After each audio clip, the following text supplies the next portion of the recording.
போட்டித் தேர்வுக்கு தயாராகும் இளைஞர்களை உற்சாகமூட்டும் வகையில் வீட்டிலேயே படிப்பகம் அமைத்துள்ள இளைஞரின் செயல் தென்காசி மாவட்டத்தில் பலரையும் கவர்ந்துள்ளது. தென்காசி மாவட்டம் புளியங்குடி அருகே இருக்கிறது இந்த TN புதுக்குடி கிராமம். இங்குள்ள விநாயகர் கோயில் தெருவில் வசித்து வருகிறார் திருமலைக்குமார். எலக்ட்ரீஷியனான இவர் தந்தைக்கு உதவியாக பாரம்பரிய தொழிலான நெசவு நெய்தலையும் செய்து வருகிறார்.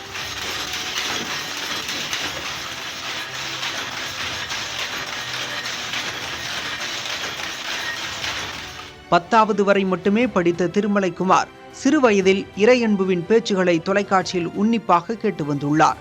இறையன்பு பரிந்துரைத்த புத்தகங்களை வாங்கி படித்த அவர் பின்னாளில் புத்தக நேசனானார். ஏராளமான புத்தகங்களை வாங்கி படித்த அவருக்கு வீட்டிலேயே சிறு நூலகம் அமைக்க வேண்டும் என்ற ஆர்வம் ஏற்பட்டுள்ளது. மாணவர்களும் இங்கே படித்து அரசு வேலைக்கு போயிருக்காங்க. தீயணைப்புத்துறை, மிலிட்ரிக்கு, போலீஸ்க்கு எக்ஸாம் எழுதி பாஸ் ஆகிருக்காங்க. பாஸ் வந்து நன்றி தெரிவிக்காங்க. அப்போ தான் நம்மளுக்கு ஒரு பெருமையாக இருக்காங்க. நாம் பெற்ற இன்மன் பெருகம்பெற அதோட சந்தோஷம் ஆனந்தம் அதிகமாக இருக்குது.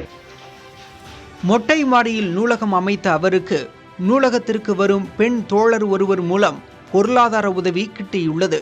1 லட்சம் ரூபாய் கடனாக பெற்று தமது நூலகத்தில் புத்தகங்களை அடுக்கியிருக்கிறார். போட்டித் தேர்வுகளுக்கு தேவையான புத்தகங்கள் பல மாணவ மாணவியர் பலருக்கு பெரும் பலனாக அமைந்துள்ளது. என்ட்ரி ஃபீஸ் ஒரு 100 ரூபா 50 பேர் கேட்பாங்க.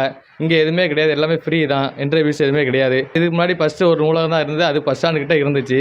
இப்போ தான் நாங்கள் எங்களுக்கு வந்தனால இது ரொம்ப நமக்கு பயனுள்ளதாக தான் இருக்குது.